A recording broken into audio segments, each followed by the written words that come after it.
মুর্দায় কান্দা কয় জিন্দারে ভাই আজ বুঝি দিলাই আমার জনমের বিদায়। মুর্দায় কান্দা কয় জিন্দারে ভাই আজ বুঝি দিলাই আমার জনমের বিদায়।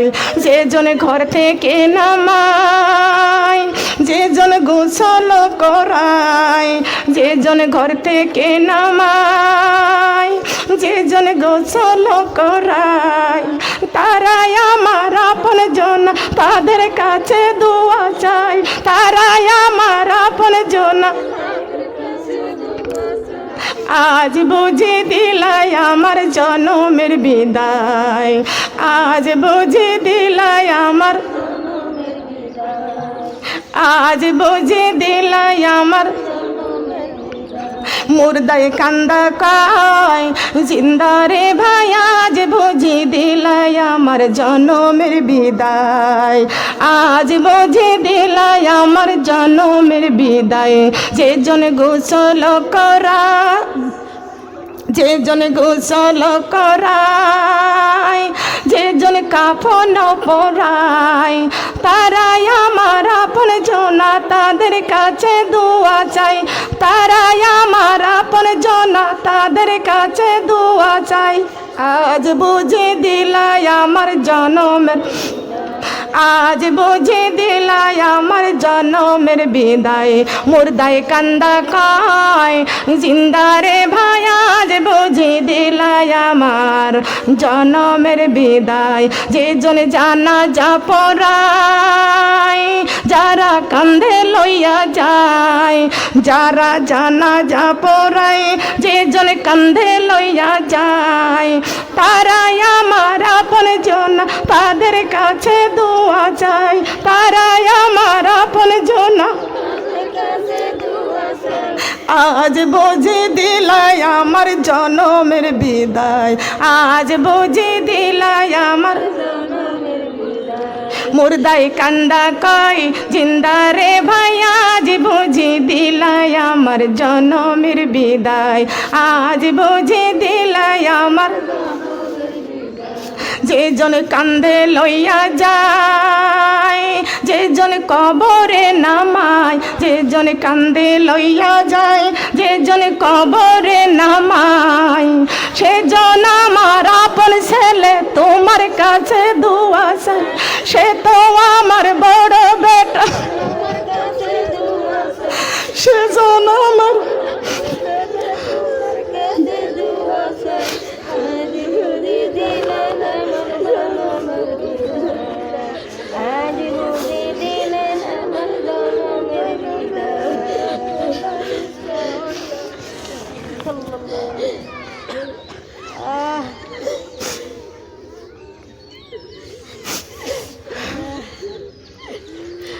যে জন কান্ধে লইয়া যায়, যে জন কবরে নামায়, সে হলো আমার বড় বেটা, তোমার কাছে দোয়া চাই। আজ বুঝি দিলাই আমার, আজ বুঝি দিলাই আমার। যে জন কান্দে লইয়া যায়, যে জন কবরে নামায়, সে জন আমার বড় ভাই, তাদের কাছে দোয়া চাই। সে হলো আমার বড় ভাই, তোমার কাছে আজ বুঝি।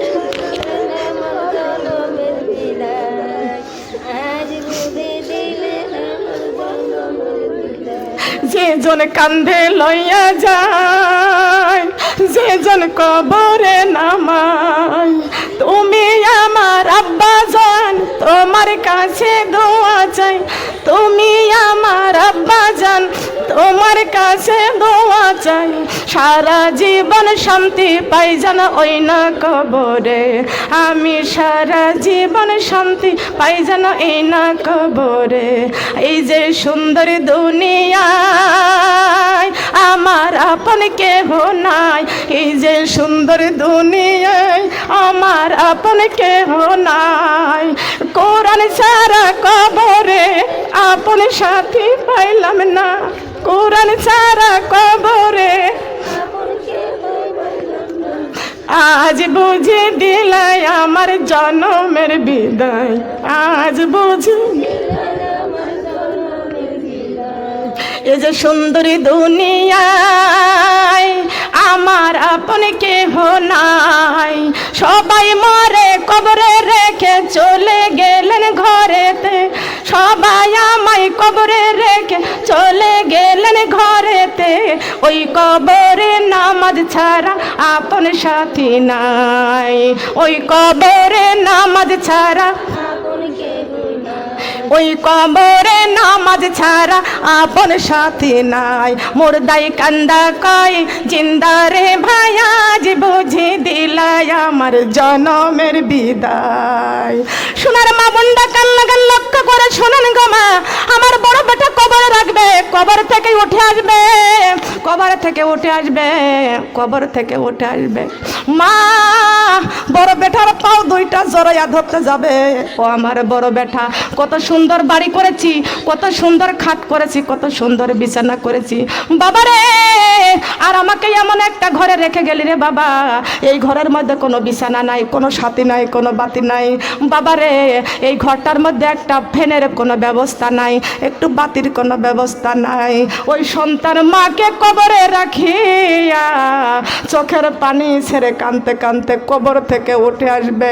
জন্মে দক্ষিণী মা, এই মা চিৎকার দিয়ে কান্দে, মায়ের কান্না সন্তান শুনতে পাবে না, কিন্তু কই মা ডাক দিয়া বলবে বাবারে আমার একা একা এমন জায়গা রেখে গেলি রে বাবা, এই জায়গার মধ্যে সাথীও নাই, বাতিও নাই, এই যে অসহায় হয়ে আমি মা কবরে শুয়ে থাকবো, ও বাবা আমার জন্য দান করতে ভুলে যাইও না। সন্তান নামাজ পড়ে দোয়া করলে মার কবরে 100% পৌঁছাইয়া যায়। সন্তান যদি মা বাবার জন্য দোয়া করে, এই দোয়াটা 100% মা বাবার কবরে পৌঁছাইয়া যায়।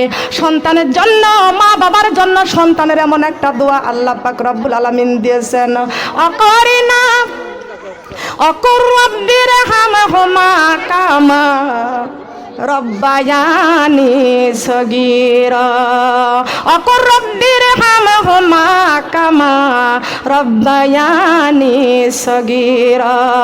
ও আল্লাহ আমার এই মাকে এই যে মাটির ঘরে শুয়াইয়া রেখে গেলাম, আমার মা আমারে কোলে পিঠে করে মানুষ করেছে, আমারে বড় করেছে, গায়ের রক্ত মা পানি করে দিয়েছে, এই মাকে আমি এই কবরে রেখে গেলাম। আল্লাহ মেহেরবানি করে আমার মাকে তোমার কুদরতি কোলে উঠায় আনা। আল্লাহ পাক রব্বুল আলামিন বলেছেন, কোন সন্তান যদি মায়ের জন্য চোখের পানি ছেড়ে দোয়া করে, আর এই চোখের পানি নাকের মাথা আকাশার আগ দিয়া আমি আল্লাহ ওই সন্তানের চোখের পানি কবুল করে নিয়া মা বাবার কবরে জান্নাতের বিছানা বিছায়া দিই।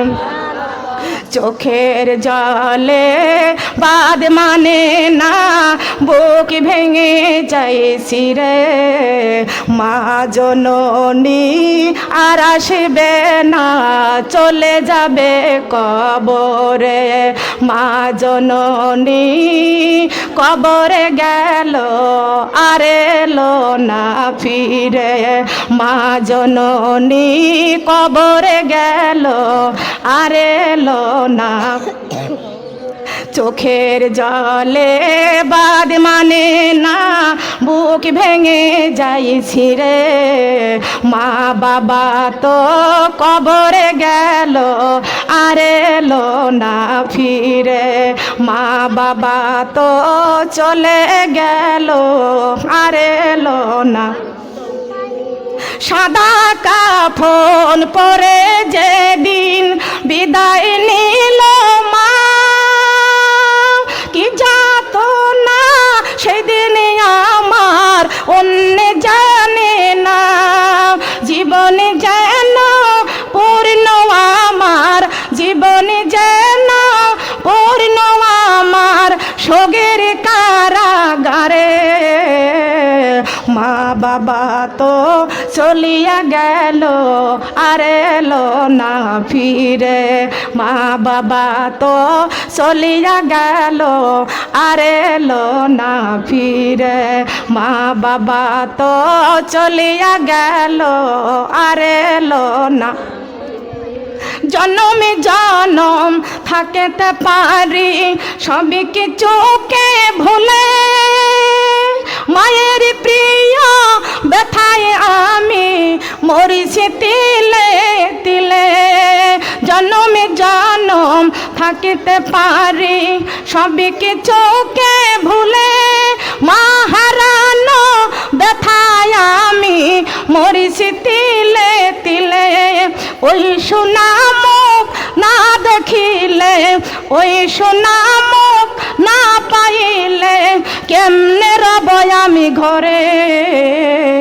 মা জননী চলে গেল আর এলো না ফিরে, মা জননী চলিয়া গেল আর এলো না ফিরে।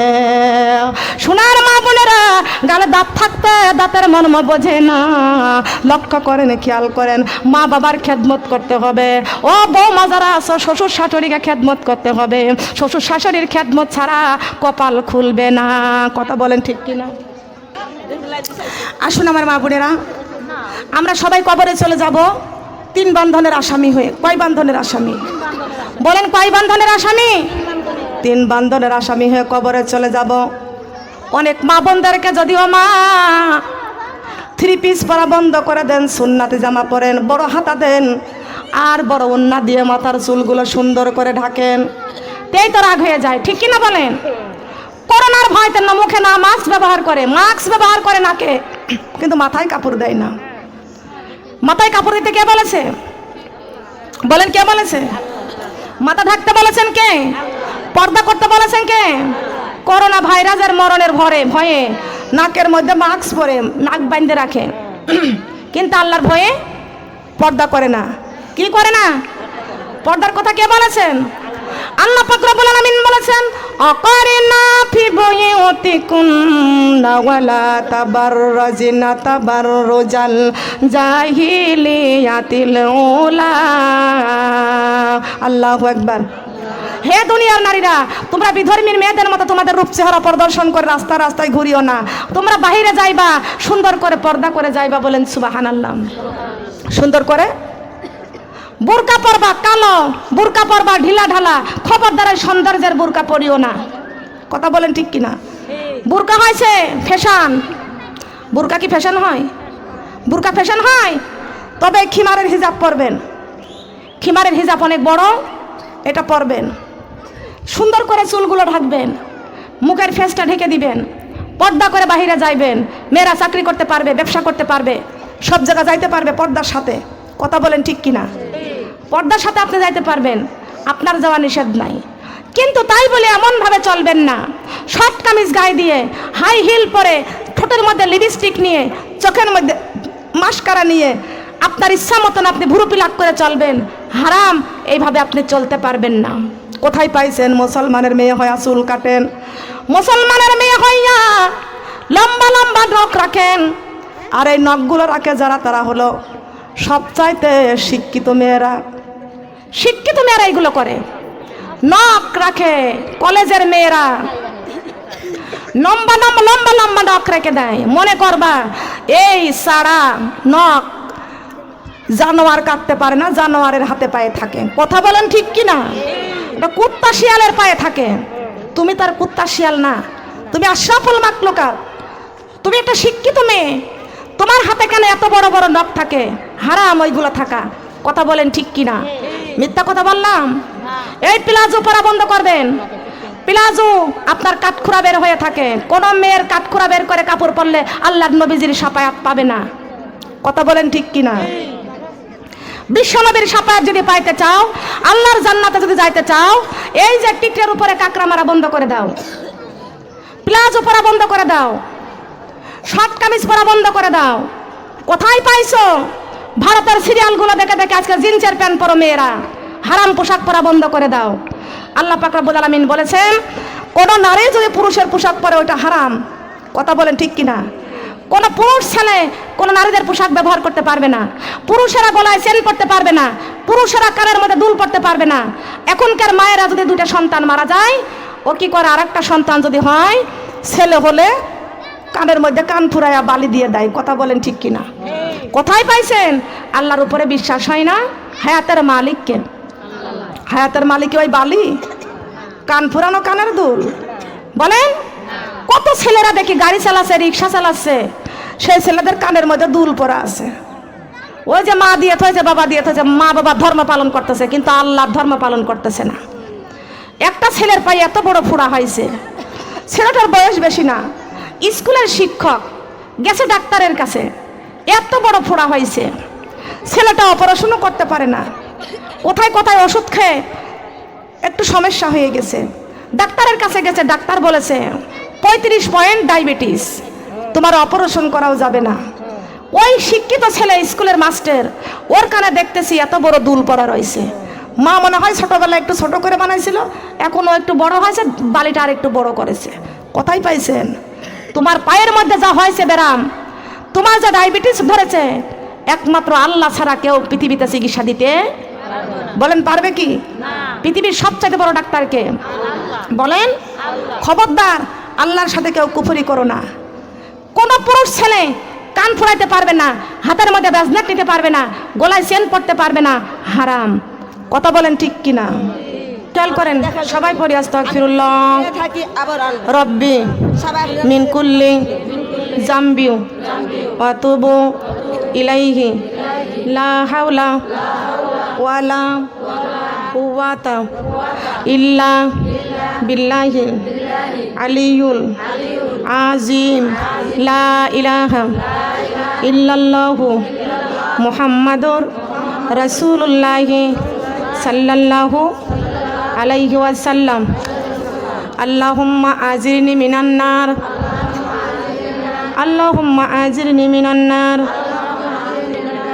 আসুন আমার মা বোনেরা সবাই কার কাছে হাত বাড়াইব? কেউ ফেরে না খালি হাতে। কার দরবার থেকে বলেন? কার দরবার থেকে? আমার আপনাদের আট্রসিতে আইছি আমি, মনে করবেন না যে আমি আট্রসের গিবত করে যাচ্ছি। গিবত করছি? এখানে বলে কেউ ফেরে না খালি হাতে, খাজা বাবার দরবার থেকে। বলে না? কথা বলেন, বলে না? এই কথাগুলো বলা কি ঠিক? এই কথাগুলো বলা কি ঠিক? এই কথা বলে বলা বলা কেউ ফেরে না খালি হাতে, আমার আল্লাহর দরবার থেকে। কেউ ফেরে না খালি হাতে। আমি একটা জায়গায় মাহফিলে গেলাম, ওইখানে আমি ছিলাম প্রধান বক্তা, আর দ্বিতীয় বক্তা ছিল আট্রসির একজন মহিলা। আর একটা জায়গায় মাহফিলে গেলাম, আট্রসির এক মহিলা, আমি সূরা আহজাবের 33 নম্বর আয়াত তেলাওয়াত করলাম। আমি জানি না আট্রসির পীর কেমন, আমি জানি না, আমি দেখিও নাই কোনোদিন।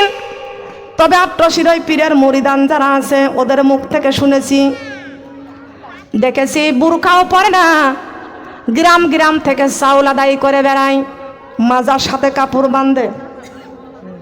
আমার কথাগুলো খেয়াল রাখবেন, আমি বানোয়াটি কোনো কথা বলি না। আমি বললাম তুমি তো আট্রসির মুরিদ, নামাজ পড়ো না, বুরকাও পড়ো না, পর্দাও করো না, বেহাইয়া বেলিল্লাহি হয় চলাফেরা করো। বলে আমাদের নামাজ পড়া লাগবে না, পর্দাও লাগবে না, আমাদের খাজা বাবা সাফায়াত করে জান্নাতে নিয়ে যাবে। খাজা বাবা নিবে না, কি বলেন? আমি বললাম জান্নাতটা খাজা বাবার বাবাই তৈরি করে নাই, ঠিক কিনা বলেন? জান্নাতটা খাজা বাবার বাবাই তৈরি করে নাই, জান্নাতটা কোন ওই ফুরফুরার হুজুরের বাবাই তৈরি করে নাই, জান্নাতটা চরমনার পীর সাহেবের বাবাই তৈরি করে নাই। আল্লাহ বলেছেন ফাদখুলি ফি ইবাদি ওয়াদখুলি জান্নাতি। আল্লাহু আকবার। আগে ইবাদত করো, তারপরে আল্লাহর জান্নাতে যাওয়ার আশা করো। কোথায় পাইছো এই বেদাতি কথা? পীরের কাছে মুরিদ হলে পীর আমাদের জান্নাতে নিয়ে যাবে, যেখানে আদম নবী সুপারিশ করতে পারবে না, যেখানে মুসা নবী সুপারিশ করতে পারবে না, যেখানে ঈসা নবী সুপারিশ করতে পারবে না, যেখানে ইব্রাহিম নবী সুপারিশ করতে পারবে না। পারবে?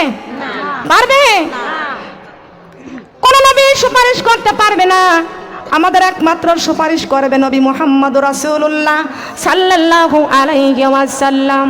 আমার দিনের নবী কান্দেন শুইয়া মদিনার ওই বুকে রে, থাকতো যদি আমার পাখা যাইতামি উইরা উইরা রে, বলেন থাকতো যদি আমার পাখা যাইতামি উইরা। ওই চাঁদের গায়ে দাগি রয়েছে সূর্যের কপালে পোড়া, আমার দয়াল নবীর গায়ে দেখো শুধুই নূরের তোরা। ওই সোনার নবী কান্দেন শুধুই উম্মতের লাগিয়া রে, থাকতো যদি আমার পাখা যাইতামি উইরা উইরা রে, বলেন থাকতো যদি আমার পাখা। নবীর আঙ্গুলি গুলি সরু ছিল, লম্বা দুটি হাত বিজলির মতো পার করে দিবেন পুলিশের রাত। সুবহানাল্লাহ বলেন। নবীর ভুরু দুটি মেলা ছিল যেন তলোয়ার, দেখে সব কাটা যাবে যত উম্মতি গুনাহগার। সুবহানাল্লাহ বলেন।